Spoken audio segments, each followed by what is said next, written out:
ಎಲ್ಲರಿಗೂ ನಮಸ್ಕಾರ. Welcome back to my channel. ನಾನು ನಯನ. ಇವತ್ತಿನ recipe vegetable pulao. Vegetable pulao ಹೇಗೆ ಮಾಡೋದು ಅಂತ ನೋಡ್ಕೊಳ್ಳೋದಕ್ಕೂ ಮುಂಚೆ ಯಾರೆಲ್ಲ ನನ್ನ ಚಾನಲ್ನ ಸಬ್ಸ್ಕ್ರೈಬ್ ಆಗಿಲ್ಲ ಅವರೆಲ್ಲ ಈ ಕೂಡಲೇ ಸಬ್ಸ್ಕ್ರೈಬ್ ಆಗಿ, ಹಾಗೆ ನಿಮ್ಮ ಫ್ಯಾಮಿಲಿ ಮತ್ತು ನಿಮ್ಮ ಫ್ರೆಂಡ್ಸ್ಗೂ ಕೂಡ ನನ್ನ ಚಾನಲ್ನ ಶೇರ್ ಮಾಡಿ. ಬನ್ನಿ ಆಗಿದ್ರೆ ವೆಜಿಟೇಬಲ್ ಪಲಾವ್ನ ಹೇಗೆ ಮಾಡೋದು ಅಂತ ನಾವು ನೋಡ್ಕೊಳ್ಳೋಣ. ವೆಜಿಟೇಬಲ್ ಪಲಾವ್ ಅಂದ ತಕ್ಷಣ ನಿಮ್ಮ ಮನೇಲಿ ಎಲ್ಲರೂ ಮಾಡ್ಕೊಂಡು ತಿಂದೇ ಇರ್ತೀರ. ಹಾಗೆ ಹೋಟೆಲ್ನಲ್ಲಿ ಅಥವಾ ಮನೆಯಲ್ಲಿ ವಾರಕ್ಕೆ 2 ಸರಿ 3 ಸರಿ ನೀವು ಮಾಡ್ಕೊಂಡು ತಿಂದಿರ್ತೀರ. ಹೋಟ್ಲ್ ಸ್ಟೈಲಲ್ಲಿ ಮಾಡೋದೇ ಬೇರೆ, ಮನೆಯಲ್ಲಿ ಮಾಡೋದೇ ರೀತಿನೇ ಬೇರೆ. ಹಾಗಾಗಿ ನಾವು ವೆಜಿಟೇಬಲ್ ಪಲಾವ್ನ ಹೇಗೆ ಮಾಡೋದು, ಅದಕ್ಕೆ ಬೇಕಾಗಿರುವಂತಹ ಇಂಗ್ರೀಡಿಯೆಂಟ್ಸ್ಗಳೇನು ಅಂತ ನೋಡ್ಕೊಳ್ಳೋಣ ಬನ್ನಿ. ವೆಜಿಟೇಬಲ್ ಪಲಾವ್ಗೆ ನಾನು 1 ಕಪ್ ಅಷ್ಟು ಬೀನ್ಸ್ ಮತ್ತು ಕ್ಯಾರೆಟು ಈ ರೀತಿ ಸಣ್ಣದಾಗಿ ಹಚ್ಚಿಟ್ಕೊಂಡಿದ್ದೀನಿ. ಹಾಗೆ 1 ಕಪ್ ಅಷ್ಟು ಟೊಮೊಟೊನ ತಗೊಂಡಿದ್ದೀನಿ. ಆನಂತರ ದಪ್ಪಮೆಣಸಿನ್ಕಾಯಿನ ತಗೊಂಡಿದ್ದೀನಿ. ಹಾಗೆ 1 ಮೀಡಿಯಂ ಸೈಜ್ ಈರುಳ್ಳಿನ ನಾನು ಕಟ್ ಮಾಡಿ ಇಟ್ಕೊಂಡಿದ್ದೀನಿ. ಹಾಗೆ ನಾನು ರುಬ್ಕೊಳ್ಳೋದಕ್ಕೆ ಅಂತ ಹಸಿ ಮಸಾಲಾನ ನಾನು ಶುಂಠಿ, ಹಸಿರು ಮೆಣಸಿನಕಾಯಿ, ಪುದೀನ ಒಂದು ಹಿಡಿಯಷ್ಟು, ಕೊತ್ತಂಬರಿ 1 ಹಿಡಿಯಷ್ಟು, 2 ಗೆಂಡೆ ಬೆಳ್ಳುಳ್ಳಿನ ನಾನು ಬಿಡಿಸಿ ಇಟ್ಕೊಂಡಿದ್ದೀನಿ. ನಾನು ಪಲಾವ್ನ ಮಾಡೋದಕ್ಕೆ ಬ್ಲೇಡ್ ರೈಸ್ನ ತಗೊಂಡಿದ್ದೀನಿ. ನಿಮ್ಮ ಮನೇಲಿ ಯಾವ್ದಿರುತ್ತೆ ಅದನ್ನೇ ಹಾಕೊಳ್ಳಿ. ನಾನು ಇದೇ ಲೋಟದಲ್ಲಿ 1.5 ಲೋಟ ಆಗುವಷ್ಟು ಅಕ್ಕಿನ ನಾನು ತಗೊಂಡಿದ್ದೀನಿ. ನೀವು ಅಲ್ಲಿ ಅಕ್ಕಿನ ಹಾಕ್ಬೇಕಾದ್ರೆ ಇದಕ್ಕೆ 1.5 ಲೋಟ ಅಕ್ಕಿಗೆ ನೀವು 3 ಲೋಟ ನೀರನ್ನ ಸೇರಿಸ್ಕೋಬೇಕಾಗುತ್ತೆ. ನಂತರ ನಾನು 2 ಪಲಾವ್ ಎಲೆ, 2 ಏಲಕ್ಕಿ, 4 ಲವಂಗ, 1 ಸ್ಟಾರ್ ಅನೀಸ್ ಮತ್ತೆ ಚಕ್ಕೆ ಮತ್ತೆ ಕಸೂರಿ ಮೆಥಿನ ತಗೊಂಡಿದ್ದೀನಿ. ಬನ್ನಿ ರುಬ್ಕೊಳ್ಳೋದಕ್ಕೆ ಮಿಕ್ಸಿ ಜಾರ್ನ ತಗೊಂಡು, ನಾನು ಹೇಳಿದ್ನಲ್ಲ ಮೊದಲೇ ಹಸಿ ಮಸಾಲ ಅಂತ, ಅದಕ್ಕೆ ಒಂದು ಸ್ವಲ್ಪ ಶುಂಠಿ, 3 ಹಸಿರು ಮೆಣಸಿನ್ಕಾಯಿ ಮತ್ತೆ ಬೆಳ್ಳುಳ್ಳಿ, ಹಾಗೆ 1 ಹಿಡಿಯಷ್ಟು ಕೊತ್ತಂಬರಿ ಸೊಪ್ಪು, ಹಾಗೆ 1 ಹಿಡಿಯಷ್ಟು ಪುದೀನ ಸೊಪ್ಪು, ಇಷ್ಟನ್ನು ಹಾಕಿ ನಾವು ಫೈನಾಗಿ ಪೇಸ್ಟ್ ಮಾಡ್ಕೋಬೇಕಾಗುತ್ತೆ. ಕೆಲವರು ಸಾಮಾನ್ಯವಾಗಿ ಪೇಸ್ಟ್ ಮಾಡಿ ಹಾಕಲ್ಲ, ಎಲ್ಲ ಆಗಿ ಕಟ್ ಮಾಡಿ ಹಾಕೊತಾರೆ. ನಾನು ಪೇಸ್ಟ್ ಮಾಡಿ ಹಾಕೋತೀನಿ, ರುಚಿ ಚೆನ್ನಾಗಿ ಬರುತ್ತೆ ಅಂತ ಹೇಳಿ. ನೋಡಿ, ಪೇಸ್ಟ್ ಈ ರೀತಿ ಫೈನ್ ಪೇಸ್ಟ್ ಮಾಡಿ ಇಟ್ಕೊಳ್ಳೋಣ. ಬನ್ನಿ, ಕುಕ್ಕರ್ನ ಕಾಯೋದಕ್ಕಿಟ್ಟಿದೆ. ಈಗ ಅದು ಕಾದಿದೆ. ನಂತರ ಇದಕ್ಕೆ ಎಣ್ಣೆನ ನಾವು ಸೇರಿಸ್ಕೋಬೇಕು. 5 ರಿಂದ 6 ಟೇಬಲ್ ಸ್ಪೂನ್ ಅಷ್ಟು ಎಣ್ಣೆನ ಹಾಕ್ಕೊಳ್ಬೇಕು. ಎಣ್ಣೆ ಹಾಕೊಂಡ ನಂತರ ನೀವು ಅದಕ್ಕೆ ಸ್ವಲ್ಪ ಹೊತ್ತು ಎಣ್ಣೆನ ಕಾಯೋದಕ್ಕೆ ಬಿಡಿ. ಆ ನಂತರ ಇದಕ್ಕೆ ಪಲಾವ್ಗೆ ಹಾಕೊಳ್ಳುವಂತಹ ಸ್ಪೈಸಸ್ಗಳನ್ನ ನಾವು ಸೇರಿಸ್ಕೊಳ್ಳೋಣ.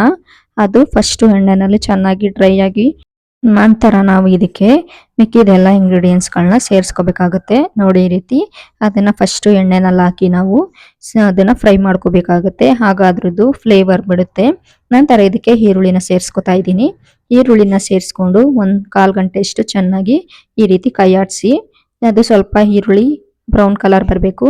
ಬ್ರೌನ್ ಕಲರ್ ಬಂದಾದ ನಂತರ ನಾವು ಅದಕ್ಕೆ ತರಕಾರಿನ ಆ್ಯಡ್ ಮಾಡ್ಕೋಬೇಕಾಗುತ್ತೆ. ನೋಡಿ, ಇದೀಗ ಆಗಿದೆ, ಬೆಂದಿದೆ ಈರುಳ್ಳಿ. ಈಗ ತರಕಾರಿಗಳನ್ನ ಸೇರಿಸ್ಕೊಳ್ಳೋಣ. ಫಸ್ಟ್ ನಾವು ತರಕಾರಿನ ಯಾಕೆ ಹಾಕೋತೀವಿ ಅಂತ ಅಂದರೆ, ತರಕಾರಿ ಸ್ವಲ್ಪ ಹಸಿ ವಾಸನೆ ಎಲ್ಲ ಹೋಗ್ಲಿ ಅಂತ. ಅದು ಚೆನ್ನಾಗಿ ಡ್ರೈ ಆಗಿ ಅದು ಬೆಂದು ಹಸಿ ವಾಸನೆ ಎಲ್ಲ ಹೋದ್ಮೇಲೆ ನಾವು ಆಮೇಲೆ ಮಿಕ್ಕಿದೆಲ್ಲ ಮಸಾಲೆಗಳನ್ನು ನಾವು ಹಾಕೋಬೇಕಾಗುತ್ತೆ. ಫಸ್ಟೇ ಟೊಮೊಟೊ ಹಾಕಿದ್ರೆ ಅದು ಸರಿಯಾಗಿ ಬೇಯಲ್ಲ. ಹಂಗಾಗಿ ನಾನು ಫಸ್ಟೇ ತರಕಾರಿಗಳನ್ನ ಹಾಕಿ ಎಣ್ಣೆಲಿ ಸ್ವಲ್ಪ ಬೇಯಿಸ್ಕೊತೀನಿ. ಕೆಲವರು ತರಕಾರಿ ಜೊತೆಗೆ ಬಟಾಣಿ ಕೂಡ, ಹಸಿ ಬಟಾಣಿನ ನೆನೆಸಿ ಹಾಕೊತಾರೆ. ನನಗೆ ಬಟಾಣಿ ಹಾಕೋದಕ್ಕೆ ಇಷ್ಟ ಇಲ್ಲ. ನೋಡಿ, ತರಕಾರಿ ಹಾಕೊಂಡೆ, ಎಲ್ಲ ಚೆನ್ನಾಗಿ ಫ್ರೈ ಆಗಲಿ. ತರಕಾರಿ ಎಲ್ಲ ಸ್ವಲ್ಪ ಬೆಂದು ಮೆತ್ತಗಾಗೋವರೆಗೂ ನಾವು ಅದನ್ನು ನೀಟಾಗಿ ಈ ರೀತಿ ತಿರುಗಿಸ್ಕೊಂಡು ಫ್ರೈ ಮಾಡ್ಕೋಬೇಕಾಗತ್ತೆ. ಇದಕ್ಕೆ ನಾನು 1 ಕಪ್ ಅಷ್ಟು ಟೊಮೊಟೊನ ಹಾಕೊತಾ ಇದ್ದೀನಿ. ಟೊಮೊಟೊ ಹಾಕಿ ಚೆನ್ನಾಗಿ ಫ್ರೈ ಮಾಡಿ, ಟೊಮೊಟೊ ಕೂಡ ಅದು ಎಣ್ಣೆ ಬಿಟ್ಕೋಬೇಕು. ಅದು ಸ್ವಲ್ಪ ಸಾಫ್ಟ್ ಆಗಬೇಕು. ಅಲ್ಲಿ ತನಕನೂ ಅದನ್ನು ಈ ರೀತಿ ತಿರುಗಿಸ್ತಾ ಬೇಯಿಸ್ಕೊಳ್ಳಿ. ತರಕಾರಿ ಟೊಮೊಟೊ ಎಲ್ಲ ಹೊಂದ್ಕೊಂಡು ಚೆನ್ನಾಗಿ ಫ್ರೈ ಆಗಿ ಅದು ಸಾಫ್ಟ್ ಆಗೋ ತನಕನೂ ನಾವು ಈ ರೀತಿ ತಿರುಗಿಸ್ಕೊಂಡು ಬೇಯಿಸ್ಕೊತಾನೆ ಇರಬೇಕು. ಚೆನ್ನಾಗಿ ಅದು ಬೆಂದಾಗನೇ ಮಾಡೋ ಪಲಾವ್ ಕೂಡ ರುಚಿಯಾಗಿ ಟೇಸ್ಟಿಯಾಗಿ ಬರುತ್ತೆ. ನೋಡಿದ್ರಲ್ಲ, ಈ ರೀತಿ ನಾವು ಬೇಯಿಸ್ಕೋಬೇಕು. ಇದಕ್ಕೆ ಒಂದು ಸ್ವಲ್ಪ ಅರಿಶಿನ ಹಾಕಿ ಕೈ ಆಡಿಸಿ ಬೇಯಿಸ್ಕೊಳ್ಳಿ. ನಾನು ಯಾವುದೇ ರೀತಿ ಮಸಾಲ ಪೌಡ್ರ್ ಆಗಲಿ, ಬೇರೆ ರೀತಿ ಪಲಾವ್ ಪೌಡ್ರು ಯಾವುದನ್ನು ಹಾಕ್ತಾ ಇಲ್ಲ. ನಾನು ಡೈರೆಕ್ಟಾಗಿ ಏನು ರುಬ್ಬಿಟ್ಕೊಂಡಿದ್ದೀನಿ ಅದೇ ಮಸಾಲೆನ ಆ್ಯಡ್ ಮಾಡ್ಕೊತಾ ಇದ್ದೀನಿ. ಮಾಡ್ಕೊಂಡ್ಮೇಲೆ ಅದು ಚೆನ್ನಾಗಿ ಕೈಯಾಡಿ ಬೇಯಿಸ್ಕೊಳ್ಳಿ. ಈ ರೀತಿ ತಿರುಗಿಸ್ಕೊಂಡು ಆ ಹಸಿ ವಾಸನೆ ಎಲ್ಲ ಹೋಗಬೇಕು. ಅದೆಲ್ಲ ಹೋಗಿ ಈ ರೀತಿ ಎಣ್ಣೆ ಬಿಟ್ಕೊಳ್ಳೋವರೆಗೂ ನೀವು ಅದನ್ನು ಚೆನ್ನಾಗಿ ಫ್ರೈ ಮಾಡ್ಕೋಬೇಕಾಗುತ್ತೆ. ನಾನು ಇದಕ್ಕೆ ತಳ ಹಿಡಿಯುತ್ತೆ ಅಂತ ಒಂದು ಸ್ವಲ್ಪ ನೀರನ್ನು ಹಾಕಿ ಬೇಯಿಸ್ಕೊಂಡಿದ್ದೀನಿ. ನೋಡಿ ಇವಾಗ ನೋಡ್ತಾ ಇರ್ಬೋದು ಸ್ವಲ್ಪ ನೀರಾಕಿ ಬೇಯಿಸಿದ್ದೀನಿ. ನಂತರ ಇದಕ್ಕೆ ನಾವು ನೀರನ್ನ ಸೇರಿಸ್ಕೊಳ್ಳೋಣ. ನಾನು ಯಾವ ಲೋಟದ ಅಳತೆನೇ ಹೇಳಿದೆ ಅದೇ ಲೋಟದಲ್ಲಿ ನಾನು ಇವಾಗ ನಿಮಗೆ 3 ಲೋಟ ಆಗೋಷ್ಟು ನೀರನ್ನು ಹಾಕಿ ತೋರಿಸ್ತಾ ಇದ್ದೀನಿ. ನೀವು ಕೂಡ ನಿಮ್ಮ ಮನೇಲಿ 1.5 ಲೋಟ ಅಕ್ಕಿಗೆ ಕಡಿಮೆ ಕ್ವಾಂಟಿಟಿಲಿ ಮಾಡಬೇಕು ಅಂತಂದರೆ ನಾನು ಹೇಳ್ದಾಗೆ ಈ ರೀತಿ 3 ಲೋಟ ನೀರು ಹಾಕಿ 1.5 ಲೋಟ ಅಕ್ಕಿ ಹಾಕಿದ್ರೆ ನಿಮಗೆ ಪರ್ಫೆಕ್ಟ್ ಆದ ಅಳತೆಯಲ್ಲಿ ನಿಮಗೆ ಪಲಾವ್ ರೆಡಿ ಆಗುತ್ತೆ. ನಂತರ ಇದಕ್ಕೆ ನೀರು ಸೇರಿಸ್ಕೊಂಡಾದ ನಂತರ ರುಚಿಗೆ ಎಷ್ಟು ಬೇಕೋ ಅಷ್ಟು ಉಪ್ಪನ್ನ ಹಾಕ್ಕೊಂಡು ನಂತರ ಕೈ ಆಡಿ ಆಮೇಲೆ ಸ್ವಲ್ಪ ಹೊತ್ತು ಕುದಿಯೋದಕ್ಕೆ ಬಿಡಿ. ಅದು ಉಪ್ಪು ಎಲ್ಲ ಮಸಾಲೆಗೂ ಹಿಡಿಬೇಕು ಆ ರೀತಿ. ನಂತರ ಈಗ ಅಕ್ಕಿನ ನಾನು ತೊಳೆದು ನೆನೆಸಿಟ್ಕೊಂಡಿದ್ದೆ, ಅಕ್ಕಿನ ಸೇರಿಸ್ಕೊತಾ ಇದ್ದೀನಿ. ನಾನು ಹೇಳಿದ ಅಳತೆನಲ್ಲಿ ನೀವು ಮಾಡಿ ನೋಡಿ, ಖಂಡಿತವಾಗ್ಲೂ ತುಂಬ ಚೆನ್ನಾಗಿ ಬರುತ್ತೆ.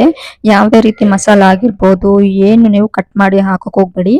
ಇದೇ ರೀತಿ ನಾನು ರುಬ್ಬಿ ಏನು ಹಾಕಿದ್ದೀನಿ ಮಸಾಲ ಅದೇ ರೀತಿ ನೀವು ರುಬ್ಬಿ ಮಾಡ್ಕೊಳ್ಳಿ, ಆಗ ತುಂಬ ಟೇಸ್ಟಿಯಾಗಿ ಬರುತ್ತೆ. ಬನ್ನಿ ಇವಾಗ ಇದನ್ನ ಲಿಡ್ ಕ್ಲೋಸ್ ಮಾಡಿ 1-2 ವಿಜಿಲ್ ತೆಗಿಯೋಣ. ಯಾವುದೇ ರೀತಿ ಬಿರಿಯಾನಿ ಆಗಿರ್ಬೋದು ಅಥವಾ ಪಲಾವ್ ಆಗಿರ್ಬೋದು, ವೆಜಿಟೇಬಲ್ ಪಲಾವ್ ಅಥವಾ ಟೊಮೊಟೊ ಬಾತ್ ಏನೇ ಮಾಡಿದ್ರು ನೀವು ಮಸಾಲ ಎಲ್ಲ ಹೊಂದ್ಕೊಂಡು ರುಚಿ ಕೂಡ ತುಂಬಾನೇ ಚೆನ್ನಾಗಿರುತ್ತೆ. ನೋಡಿ ಇವಾಗ 2 ವಿಜಿಲ್ ಆಗಿದೆ, ನಾನು ತೆಗಿತಾ ಇದ್ದೀನಿ. ನೋಡ್ತಾ ಇರ್ಬೋದು ಫ್ರೆಂಡ್ಸ್ ಪಲಾವ್ ಎಷ್ಟು ಚೆನ್ನಾಗಿ ಕಲರ್ಫುಲ್ ಆಗಿ ಬಂದಿದೆ ಅಂತ. ನೋಡಿ ಇವಾಗ ಅನ್ನ ಕೂಡ ಒಂದು ಹೊಡ್ಕೊಂಡಿಲ್ಲ.